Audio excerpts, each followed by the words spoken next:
Assalamualaikum warahmatullahi wabarakatuh.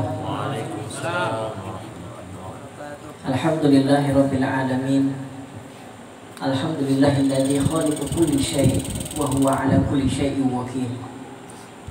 Wassalatu wassalamu ala sayyidina Muhammadinil Mustafa wa ala alihi wa ashabihi ahli sidqi wal wafa. Nahmaduhu wa nashkuruhu ala ni'amihi allati la tuhsa. Qalu subhanaka la ilma lana illa ma 'allamtana innaka antal alimul hakim. Rabbi zidna ilma warzuqna fahman bi rahmatika ya arhamar rahimin. Qala Allah ta'ala fil Qur'an, wa may yuti'ir rasula faqad ata'a Allah wa man tawalla fama arsalnaka 'alaihim hafiza. Wa qala Rasulullah sallallahu alaihi wasallam, man ahabba syai'an aktsara min dzikri. Shadaqallahul azim wa shadaqa rasuluhul karim wa nahnu ala dzalika minasyahidin. Yang sama-sama kita muliakan para alim ulama, guru-guru agama, tokoh-tokoh masyarakat, pembawa syair-syair maulid, para sarwan lelakian binian yang tidak bisa dapat ulun sebutkan satu persatu, yang mana tidak mengurangi rasa hormat ulun lebihan sabarataan. Alhamdulillah, kita harus selalu memuji Allah dengan mengucapkan alhamdulillah, karena hari ini masih diberi kesehatan, hari ini masih diberikan hidayah dan taufik untuk berbuat kebaikan.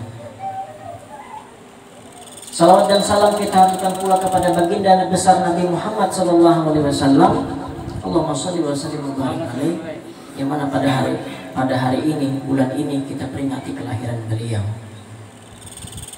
Hadirin sekalian yang dirahmati oleh Allah, ada orang yang mulia dengan sebab harta, dimuliakan, dibesarkan dengan sebab harta, kekayaan, kekuasaan. Akan tetapi apabila kekuasaan, harta dan jabatan tadi hilang, hilang juga kebesarannya, kemuliaan. Jadi yang namanya kemuliaan itu sebenarnya tidak bisa dicari. Kita mau bertitel ustadz, kiai, haji, kita tidak bisa ngaku-ngaku. Jadi masalah diakui, dimuliakan itu orang yang menilai. Jadi tidak bisa sembarangan. Nah, begitu pula Rasulullah Shallallahu Alaihi Wasallam. Beliau ini tidak kaya, tidak sugih, tidak punya kekuasaan yang besar, pangkatnya tidak tinggi. Akan tetapi dimuliakan oleh manusia sampai hari ini, diperingati kelahiran beliau. Jadi jawabannya apa? Siapakah yang memuliakan beliau? Yaitu Allah yang memuliakan Nabi kita Muhammad sallallahu alaihi wasallam. Sehingga apabila ada orang satu kampung menghinakan seseorang itu, tetapi Allah ingin memuliakan seorang hambanya, tetap dia mulia. Sebaliknya, satu kampung mau menghinakan dia, mau memuliakan dia, kalau Allah yang mau menghinakan dia, tetap saja hina. Jadi segala sesuatu tergantung kehendaknya Allah Subhanahu wa ta'ala. Tadi kita membaca rawi, laqad ja'akum rasulun min anfusikum. Sungguh telah datang kepada kalian rasul dari golongan kalian. Jadi Rasulullah itu tergolong golongan manusia. Kenapa Allah ciptakan Rasulullah dari golongan manusia? Agar kita pengikutnya, umatnya, mampu mengikuti jejak langkah kehidupan beliau. Jika seandainya Allah ciptakan Rasulullah itu dari jin, ya mungkin kita beriman naik, cuma takutan nere. Jadi kita beriman lawan si jin. Nah, coba jika seandainya Allah ciptakan Rasulullah itu dari golongan malaikat, niscaya sulit kita mengikuti beliau. Karena malaikat itu yusabbihuna laila wan nahar la yafturun. Para malaikat itu siang malam bertasbih kada beampihan. Kita mau disuruh ngumpati malaikat, bisa mati kada makanan, bejikir terus. Jadi kita ini manusia perlu makan, perlu minum, perlu istirahat, perlu tidur. Sedangkan malaikat itu sifatnya tidak pernah bermaksiat. Jadi di bumi ini ada Baitullah namanya. Kalau di langit ada namanya Baitul Ma'mur, Ka'bah juga. Tapi di situ para malaikat yang beribadah di situ. Jadi di situ ada para malaikat yang bertawaf, ada yang tugasnya ruku, Jadi mulai awal diciptakan sampai akhir gawiannya ruku saja. Ada yang baca tasbih aja gawiannya tetap sampai akhir zaman bertasbih. Kita mau disuruh ngumpati malaikat nah kepala. Jadi itulah sebabnya Rasulullah diciptakan daripada manusia agar kita itu mudah mengikuti jejak langkah beliau. Jadi Nabi kita itu bisa juga sedih, bisa juga senang, kadang-kadang sakit, kadang-kadang sehat. Jadi dalam riwayat Nabi kita pernah sakit 2 kali, demam panas ketika menjelang wafat. Hadirin sekalian yang dirahmati oleh Allah, Nabi kita ini kenapa kita jadikan panutan? Laqad kana lakum fi Rasulillahi uswatun hasanah. Karena beliau ini komplit, sempurna. Rasulullah ini pemimpin iya, panglima perang iya, pedagang iya, guru iya, pendakwah iya. Jadi ini sangat pantas kita jadikan panutan, lengkap sini kebisaan. Jadi pedagang contoh kayak para Rasulullah pedagang jujur dan lain sebagainya. Masya Allah, Rasulullah sangat patut untuk kita jadikan panutan. Hadirin sekalian, bagaimana sih kecintaan Rasulullah kepada umat? Kita tahu kalau Rasulullah itu cinta lawan kita, tapi mungkin kita belum tahu di bagian mana nih bukti kecintaan Rasulullah kepada kita, supaya menambah keyakinan kita agar membalas cinta beliau. Yang pertama itu waktu saat beliau itu sedang menderita miskin. Jadi ini ada doa Rasulullah nih, menulun bariakan maulah kira-kira malakan nih. Apa doanya? Allahumma ahlini miskinan. Ya Allah, hidupkanlah saya dalam keadaan miskin. Ada yang mau ngamalin? Wa tawaffani miskinan, dan wafatkan saya dalam keadaan miskin. Wahsyurni fi zumratil masakin, dan kumpulkanlah saya di padang mahsyar nanti bersama orang-orang miskin. Kurang gini ini gini kan ini. Anak ayo ngapal gini. Ini doa Nabi. Nabi minta dimiskinkan. Luar biasa. Nabi kadang-kadang kesuki-suki supaya kita ini kadang terlalu mencintai dunia. Karena mau terlalu cinta dunia kita kada sawat lagi beribadah. Gawian harus dipikirkan siang malam, ibadah yang ianya pacang malarat di akhirat. Nah, jadi kita jangan terlalu sibuk dengan dunia sehingga lupa dengan bekal untuk kehidupan akhirat. Ketika Rasulullah dalam keadaan miskin, tapi miskin ini setelah Rasulullah menjadi nabi, rasul. Sebelum menjadi nabi dan rasul, beliau ini orangnya luar biasa, miliarder. Seorang pedagang sukses. Nabi kita itu bukan orang miskin dulu, kaya raya. Tapi ketika menjadi rasul, Nabi berubah menjadi hidupnya sederhana agar mencontohkan kepada umat jangan terlalu cinta terhadap dunia. Nah, kemudian Allah menawarkan kepada Rasulullah di dalam surah Ad-Duha, wala sawfa yu'tika rabbuka fatarda. Ya Rasulullah, jika engkau mau, saya akan bisa berikan kamu sesuatu yang membuat kamu senang, apa saja. Kalau mau kekuasaan, engkau akan jadi raja bin raja. Apabila engkau ingin gunung Uhud menjadi emas, bisa jadi emas. Apabila engkau ingin mengawini perempuan yang pembungasnya di desamu, di kampungmu, bisa. Seorang ditawari hancur baik. Tapi Rasulullah tidak seperti itu. Idzan ya Rabb, kalau begitu ya Allah, la arda la wahidun min ummati, saya tidak ridho apabila ada salah satu umatku yang masuk ke dalam neraka. Itu permintaan Rasul. Padahal keadaan genting tuh Nabi kita miskin sekali. Bahkan beberapa teguk air zam-zam saja dalam sehari bisa minum.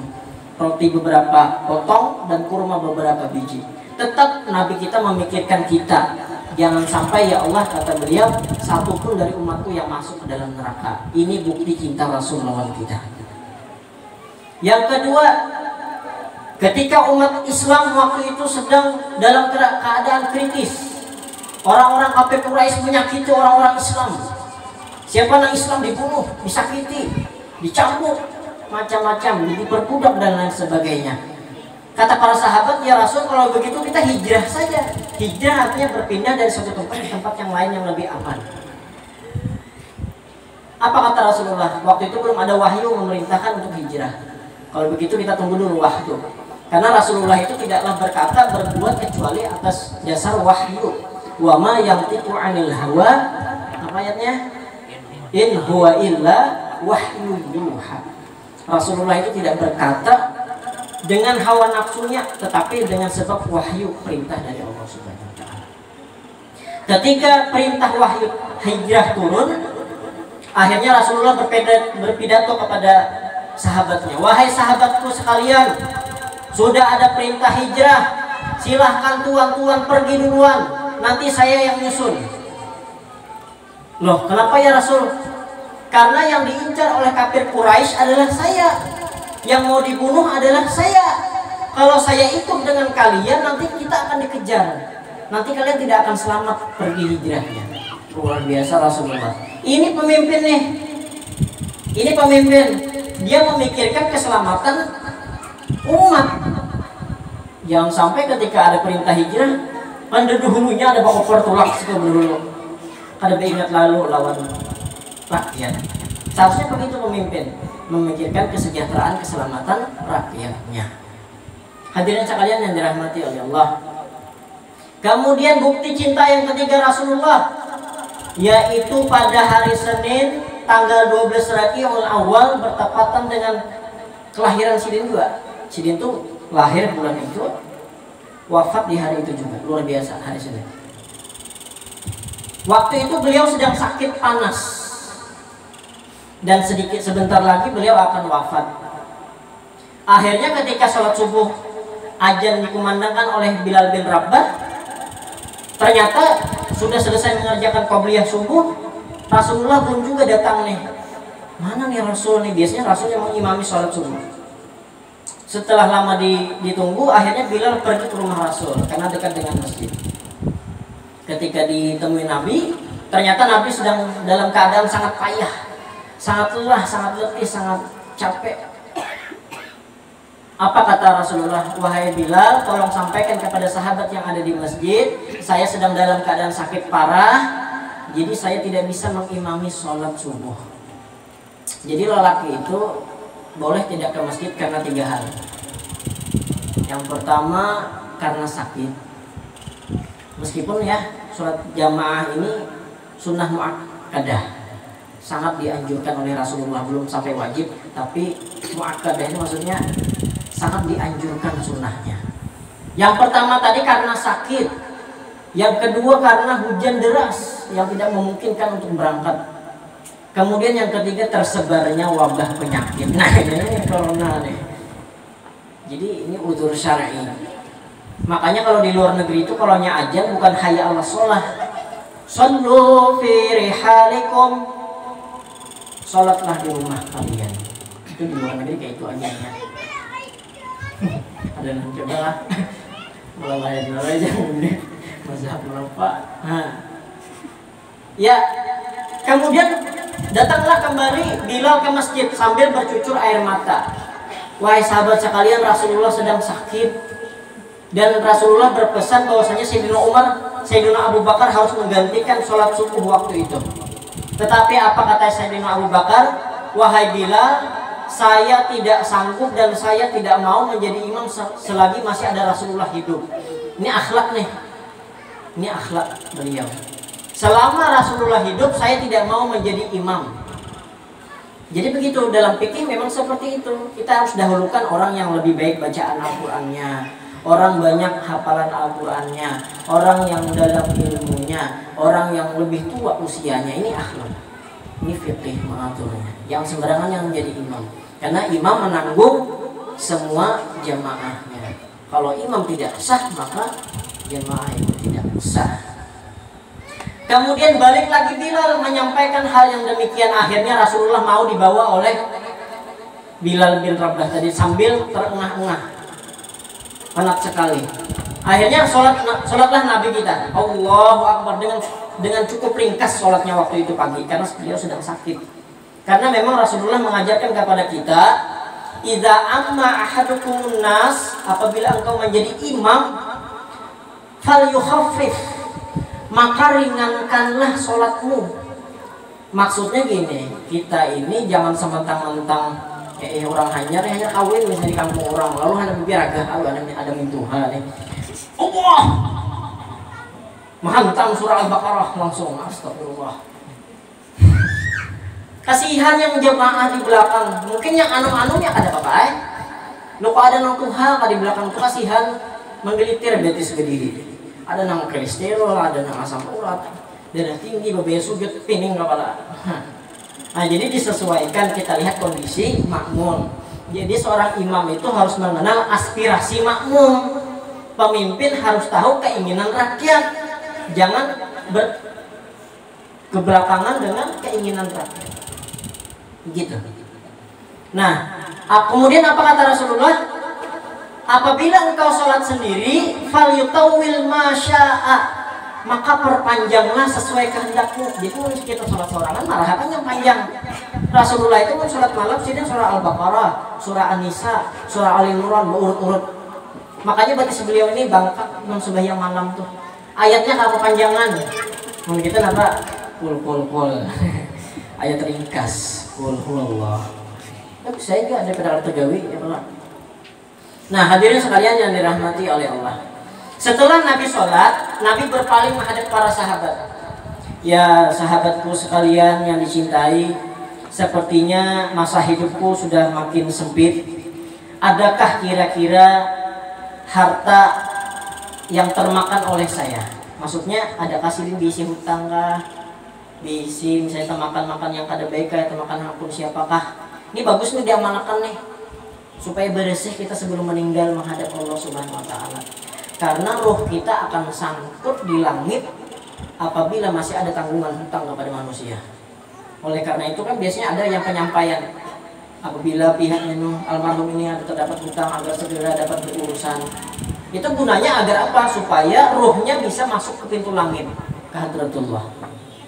Makanya pernah suatu ketika Rasulullah ketika mau mengimami sholat kifayah, Rasulullah tanya dulu, apakah mayit ini punya hutang? Ada ya Rasul. Mana ahli warisnya?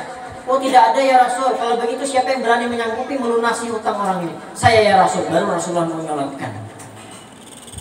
Nah, jadi hutangnya ada masalah sepele lah hutangnya. Ini ngalih banget di kampungnya.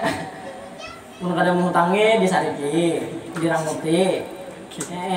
Ube dihutangnya, bilang ngalih banget ditagihin juga. Bilang kayak seorang anak berhutang, padahal nagih hutang. Jadi kalau bisa hutang itu misalnya janji seminggu, kalau bisa kalau sudah ada rezekinya segera aja 2 hari kan tuntung langsung kayak gitu. Jadi orang nyaman. Kita timbul orang kada ikhlas menghutang. Hutangnya sangat berat karena menyangkut hak manusia. Hadirin sekalian yang dirahmati oleh Allah. Kemudian berdirilah sahabat tadi. Berdiri sahabat. Saya ya Rasul. Dulu ya Rasul ketika perang sampean memacut cambuk.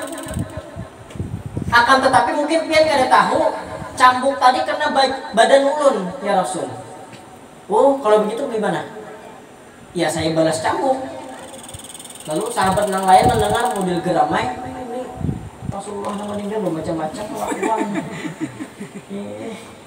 Kalau begitu wahai Umar tolong ambilkan cambuk. Diambillah oleh Sayyidina Umar cambuk. Setelah diambilkan cambuk, wahai sahabat biar saya saja dah yang gantiin Rasul di cambuk.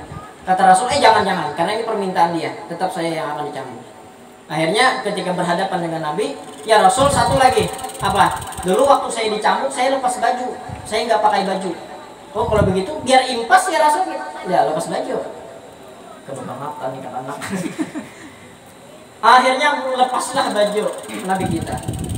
Setelah mau diayunkan cambuk tadi, dibuanglah oleh sahabat dari cambuknya. Akhirnya beliau memeluk lawan Rasulullah.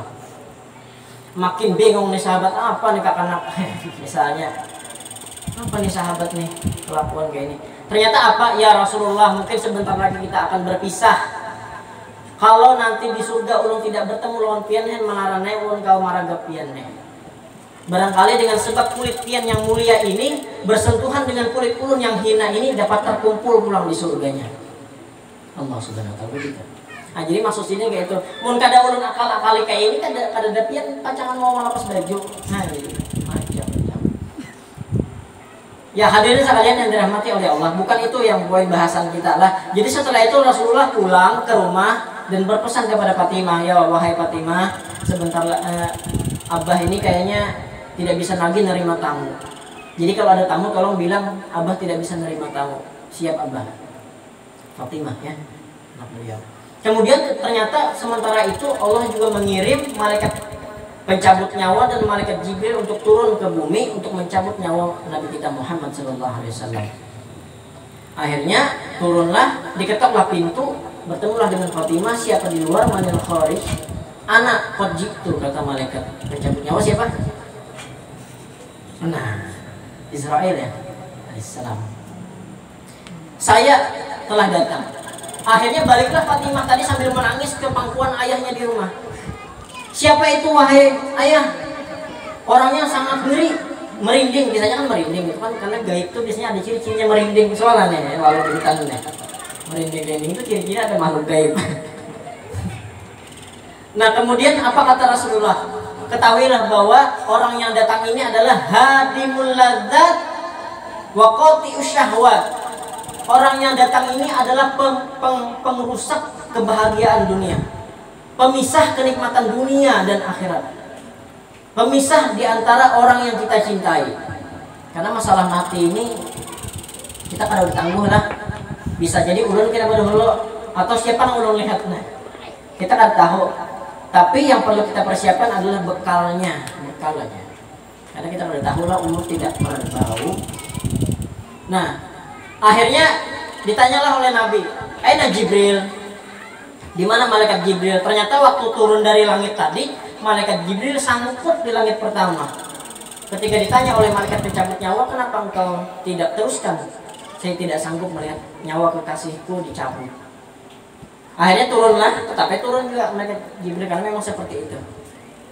Lalu ditanyalah oleh Nabi kita Muhammad SAW, wahai Jibril, akhbirni mali indallahi minal karamah. Ketika saya wafat hari ini, keutamaan apa yang akan saya dapatkan? Tenang ya Rasulullah, inna abwabas sama qad futihat.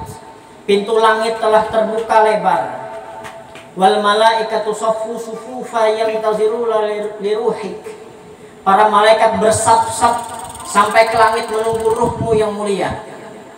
Sampai dikatakanlah burung pun kadang mau terbang waktu itu, saking menghormati roh yang mulia ini ke langit.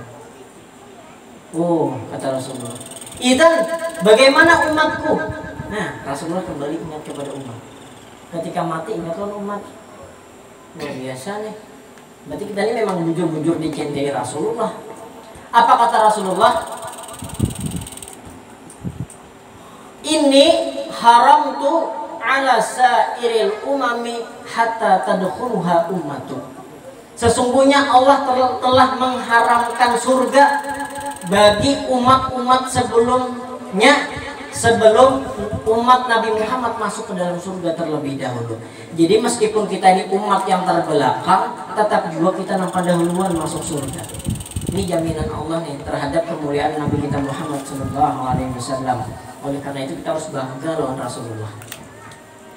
Setelah itu barulah Nabi kita ridho untuk dicabut nyawanya. Setelah dicabut, ternyata bukan hanya itu. Setelah kematian pun, setelah kiamat pun, Nabi kita tetap mencari kita. Ketika dunia sudah kiamat dan sudah rata semuanya, karena padang mahsyar itu katanya rata, tidak ada pepohonan, ini kan ada rata semuanya padang pasir dan bersap-sap kita nih baris 120 baris dari zaman Nabi Adam sampai hari ini. Manusia berkumpul semuanya tanpa pakaian, bahkan matahari sejengkal dari kepala. Yang hari panas kayak ini aja, lu nantang siapa akan berdiri di jalanan situ kada bercapa tengah hari. Mungkin sudah 150 km dari matahari kita dari bumi. Bahkan bumi ini urutan keempat daripada urutan-urutan planet yang ada di tata surya. Sudah panasnya luar biasa, apalagi bumi yang sejengkal. Nah, ketika itu manusia belum dibangkit. Tetapi yang pertama kali dibangkit adalah para malaikat. Jadi malaikat Malik, wahai Malik, tolong siapkan neraka. Saya mau hancurkan, saya mau hanguskan para koruptor, orang-orang yang kadang mau sujud kepada aku di dunia. Disiapkanlah neraka tadi. Malaikat ribuan, tolong hiasi surga dengan sebaik mungkin. Saya ingin memberikan ganjaran yang baik kepada orang-orang yang suka beramal soleh di dunia. Jadi maksudnya malaikatnya sejenis panitia akhirat. Panitia akhiratnya. Nah setelah itu Allah merintahkan kepada malaikat Mikail dan Jibril untuk mencari Rasulullah. Ketika makam Rasulullah ditemui, Rasulullah bangun seperti mengucap ini. Bangun tidur Rasulullah. Dan bingung dengan hari apa ini. Ayyumin hadza. Hari apa ini? Apa kata malaikat Jibril? Hadza ma wa'ada rahman. Ini adalah hari yang dijanjikan Allah Subhanahu wa taala, yaitu hari kebangkitan. Nabi tidak peduli dengan itu, tapi langsung bertakun, "Aina tarakta ummati?" Di mana engkau tinggalkan umatku? Rasulullah langsung mencari kita. Cinta banget sih dunia akhirat, cinta loh kita. Jangan sampai kita mengidolakan orang yang tidak mencintai kita, bahkan kita tidak kenal dengan dia. Seperti artis Korea misalnya, sinetron yang ada perundungan loh. Jangan itu yang diidolakan. Nanti kita mengumpati apa yang kita idolakan, mengumpati yang salah, otomatis kita pun salah. Na'udzubillah. Nah kemudian kata malaikat Jibril, "Ya Rasulullah, saya diperintahkan oleh Allah untuk membawa engkau ke surga." Akhirnya ke surgalah Rasulullah dengan malaikat tadi. Ketika di surga, santai-santai di surga. Lalu Allah menegur, "Wahai Muhammad, kenapa engkau terlihat seperti bosan, seperti kada bergairah nih di surga? Napa nang salahnya, napa nang kurangnya di surga nih? Kurang kan nikmatnya?" Ketika Rasulullah duduk di permadani empuk. Tidak ya Allah, ini cukup dan luar biasa nikmat. Tetapi ya Allah, saya teringat lagi dengan umatku nih, bagaimana ya Allah? Permisilah Rasulullah keluar pada surga untuk mencari kita yang sedang disidang amalannya. Ini luar biasanya Rasulullah. Jadi Rasulullah itu sujud di bawah arsy-Nya Allah. Ya Allah, selamatkan umatku, selamatkan umatku. Kadang Nabi yang lain wanita itu ucap di hadapan Allah kadang wanita. Cuma Nabi kita. Akhirnya apa? Biar Allah, pilihlah di antara hambamu yang mana yang engkau ingin beri syafaat. Berhubungan masuk surga. Berhubungan masuk surga. Untungnya kita lah, karena kita ini banyak dosa. Jauh dari sunnah baginda Nabi. Ya mudah-mudahan dengan acara peringatan Maulid yang seperti ini, kita dibacakan sirah nabawiyah, kita bisa belajar dan mengenal Sidin, karena dengan sebab mengenal kita bisa menjadi cinta, dan dengan sebab cinta tadi kita ikhlas melakukan apa-apa yang menjadi sunnah dan kewajiban dalam kehidupan kita. Amin ya Allah ya Rabbal alamin. Ini kayak apa nih? Ini kayak Pak teruskan apa? Sikit lagi deh. Nah, tadi itu cinta Rasulullah. Sekarang cinta kita pulang kayak apa caranya? Seperti di awal tadi Ulan mengatakan, "Man ahabba syai'an aktsara min dzikri." Barang siapa yang mencintai sesuatu, maka dia akan banyak menyebutnya. Nah, jadi kita membukti mencintai Rasulullah, otomatis kita banyak bahasa lawat Nabi. Jadi Ulan senang banget melihat nih kakak-kakaknya kayaknya aktif-aktif. Jangan sampai mati kegiatan ini. Dan terus kita buat generasi-generasi penerus yang lain supaya tidak mati kegiatan Maulid ini. Luar biasa sekali. Nah, bagaimana cara kita membalas cinta Rasulullah? Yaitu dengan cara menjaga warisan-warisan yang diberikan oleh Nabi. Apa saja warisan Nabi? Itu ada 3. Yang pertama, di dalam hadis yang masyhur Rasulullah berkata, "Taraktu fikum amrain." Aku wasiatkan kepadamu 2 perkara, intamasaktum bihima, apabila engkau berpegang teguh kepada keduanya, lang tadillu abadan. Engkau pasti niscaya tidak akan tersesat untuk selama-lamanya. Yang pertama, kitab Allah wa sunnata Rasulillah, yaitu Al-Quran dan Sunnah. Al-Quran itu apa? Yaitu kitab suci kita. Oleh karena itu kita harus baca, pahami, dan amalkan isinya semampu kita. Apa itu sunnah? Sunnah ini adalah pelengkap Quran. Karena kita tidak bisa hanya membaca Quran tanpa membaca sunnah. Misalnya kan gini, Allah perintahkan di dalam Al-Quran, aqimis sholah, dirikanlah sholat. Tapi di Quran tidak ada bagaimana gambaran sholat. Maka disunnahlah gambaran sholat. Kata Rasulullah, at-takbiratul ihram, ruku, sujud. Begitu juga wa atimul hajj wal umrata lillah, tunaikanlah haji dan umrah karena Allah. Tapi bagaimana caranya? Bagaimana sa'i, bagaimana melempar jamrah, Bagaimana tawaf itu ada di dalam sunnah. Oleh karena itu kita tidak bisa memisahkan dua ini. Kita perlu Al-Quran dan sunnah baginda Nabi kita Muhammad Sallallahu Alaihi Wasallam. Yang ketiga warisan Nabi adalah al-ulama warathatul anbiya. Ulama itu adalah pewarisnya para nabi. Nah, dari sini kita juga belajar bahwa bagaimana cara mempelajari Al-Quran dan sunnah, yaitu belajarlah kepada ulama. Jangan main tafsir sendiri. Ini hanya sebulan 2 bulan dia mau mondok. Beberapa keluar pondok langsung Ustaz ini salah, Ustaz ini salah. Kalau hanya mengkaji 2 bulan. Nah gitu. Jadi kita harus belajar ilmu kepada orang yang ahli di bidangnya. Fas'alu ahla dzikri in kuntum la ta'lamun. Bertanyalah kepada orang yang ahli di bidangnya apabila engkau tidak tahu dengan suatu ilmu. Barangkali hanya ini yang dapat kami sampaikan lah. Tidak bakus dah. Nih. Sajang kita lah, kita juga akan membacakan tahlil kepada Ruh Asad bin Hasan, Sidi bin Fulan, Fatmah bin Haji Maskur, Arba'in bin Sijab, Al-Hadiniyah, Syahidillahil Fatihah. A'udzubillahi minasyaitonirrajim. Bismillahirrahmanirrahim. Alhamdulillahirabbil alamin arrahmanir rahim maliki yaumiddin. Iyyaka na'budu wa iyyaka nasta'in ihdinas siratal mustaqim. صراط الذين أنعمت عليهم غير المغضوب عليهم آمين. بسم الله الرحمن الرحيم. والله أحد الله الصمد لم يلد ولم يولد ولم يكن له كفوا أحد. بسم الله الرحمن الرحيم. والله أحد الله الصمد لم يلد ولم يولد ولم يكن له كفوا أحد. بسم الله الرحمن الرحيم. والله أحد الله الصمد لم يلد ولم يولد ولم يكن له كفوا أحد. بسم الله الرحمن الرحيم. والله أحد الله الصمد لم يلد ولم يولد ولم يكن له بسم الله الرحمن الرحيم. قل هو الله احد الله الصمد لم يلد ولم يولد ولم يكن له كفوا احد. بسم الله الرحمن الرحيم. قل هو الله احد الله الصمد لم يلد ولم يولد ولم يكن له كفوا احد. لا اله الا الله الله اكبر. بسم الله الرحمن الرحيم.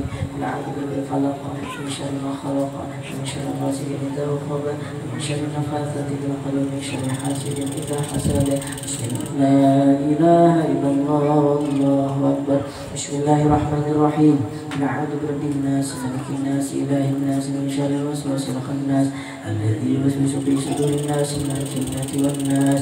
لا إله إلا الله الله أكبر.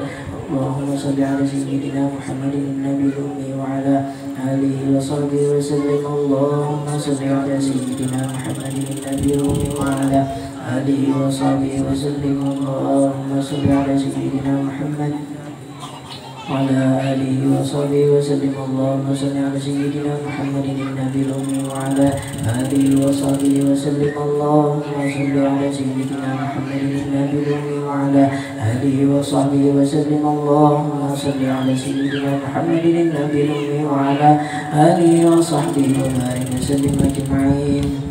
أفضل ذكري فاعلم أنه لا إله إلا الله. لا إله إلا الله. لا إله إلا الله. لا إله إلا الله. لا إله إلا الله. لا إله إلا الله. لا إله إلا الله. لا إله إلا الله. لا إله إلا الله. إلا الله. لا إله إلا الله. لا إله إلا الله. لا إله إلا الله. لا إله إلا الله. إلا الله. لا إله إلا الله. لا إله إلا الله. لا إله إلا الله. لا إله إلا الله. لا إله إلا الله. لا إله إلا الله. لا إله إلا الله. لا إله إلا الله. إلا الله. لا إله إلا الله. لا إله إلا الله. لا إله إلا الله. لا إله إلا الله. لا إله إلا الله. لا إله إلا الله. لا إله إلا الله. لا إله إلا الله. لا إله إلا الله. لا إله إلا الله. إلا الله. لا إله إلا الله. لا إله إلا الله. لا إله إلا الله. لا إله إلا الله. لا إله إلا الله. لا إله إلا الله. لا إله إلا الله. لا إله إلا الله. لا إله إلا الله. لا إله إلا الله. لا إله إلا الله. لا إله إلا الله. لا إله إلا الله لا إله إلا الله لا إله إلا الله لا إله إلا الله لا إله إلا الله لا إله إلا الله لا إله إلا الله لا إله إلا الله إلا الله لا إله إلا الله لا إله إلا الله لا إله إلا الله لا إله إلا الله لا إله إلا الله لا إله إلا الله لا إله إلا الله سيدنا محمد رسول الله لا إله إلا الله سيدنا محمد رسول الله سبحان الله بحمده سبحان الله العظيم سبحان الله بحمده سبحان الله العظيم سبحان الله بحمده سبحان الله العظيم سبحان الله بحمده سبحان الله بحمده سبحان الله العظيم سبحان الله بحمده سبحان الله العلي العظيم سبحان الله والحمد لله ولا إله إلا الله والله أكبر ولا حول ولا قوة إلا بالله العلي العظيم سبحان الله والحمد لله ولا إله إلا الله والله أكبر ولا حول ولا قوة إلا بالله العلي العظيم الفاتحة.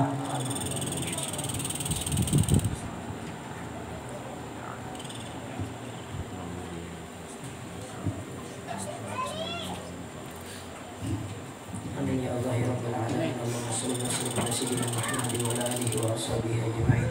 اللهم اجعلنا يا مولانا لا نتذكر ولا نمات شاكرين ولا قضائك وقضائك وقدرك من الصابرين من الحلال المرزوقين من الحرام المعصومين وفي الجنة النعيمين عن النيران المبعدين لوجهك وجنتك سيدنا محمد صلى الله عليه وسلم يا رب ناظرين متمتعين رضي الله عليك مردا جميلا رضي الله عليك مردا جميلا رضي عليك مردا جميلا ولا تجعل اللهم للشيطان علينا في سائر الحالات ولا عند المرض ولا قبل ولا بان وكيد ولا سبيلا واجعلنا اللهم على قراءتنا هذه وغيرها ثوبا جزيلا وأنت منك عظيما سبحان الله يا أبي وإخواني النبي والمرسلين صلوات الله وسلامه عليه وعليهم أجمعين وعلى آله وصحبه وقربه التابعين وتابعين التابعين وتابعين بإحسان إلى يوم الدين ثم إلى رواه الأربعة الأئمة المجتهدين ومقلدين في الدين والعلماء العاملين والفقهاء والمحدثين والقراء والمفسرين كالسلف الصوفية المحققين وتابعين بإحسان إلى يوم الدين ثم إلى رواه من قرأناها ونبي سليمة للقرآن العظيم من أجل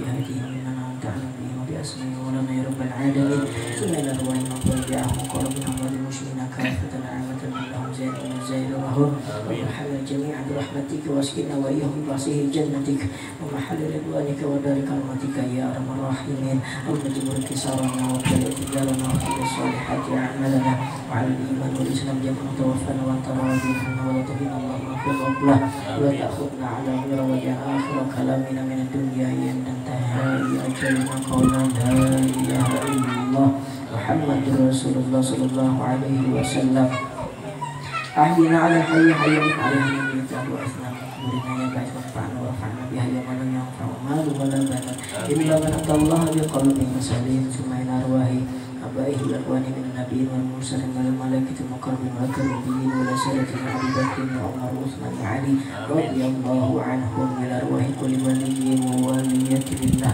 ومشايخ الأهل ومغاربها أينما كانوا وكان الكائن في علمك وحالت أرواحهم يوم ظن رب العالمين ثم إلى أرواح أهل المولى والشبكة والبكيع وأموات المسلمين والمسلمات والمؤمنين والمؤمنات وخصوصا بروح صاحب البريد أسد بن حسن سيدي بن فلان فاطمة بن حجي مسكور أربعين بن سجاد برحمتك يا أرحم الراحمين اغفر لهم وارحمهم وعافهم واعف عنهم اللهم زد الرحمة والنعمة والمغفرة والشفاعة لروحهم اللهم اجعل قبورهم روضة من رياض الجنان ولا تجعل قبورهم حفرة من حفرة النيران اللهم ارحمنا يا الله بالقرآن واجعله لنا إماما ونورا وهدى ورحمة وذكرنا منه ما نسينا ومنه جاهلنا وارزقنا تلاوته ونال أطراف النهار واجعله لنا يا ربنا واغفر وصلاة وتم التسليم على سيدنا محمد خاتم جميع الأنبياء والمرسلين وعلى آله وأصحابه أجمعين سبحان ربك رب العزة عما يصفون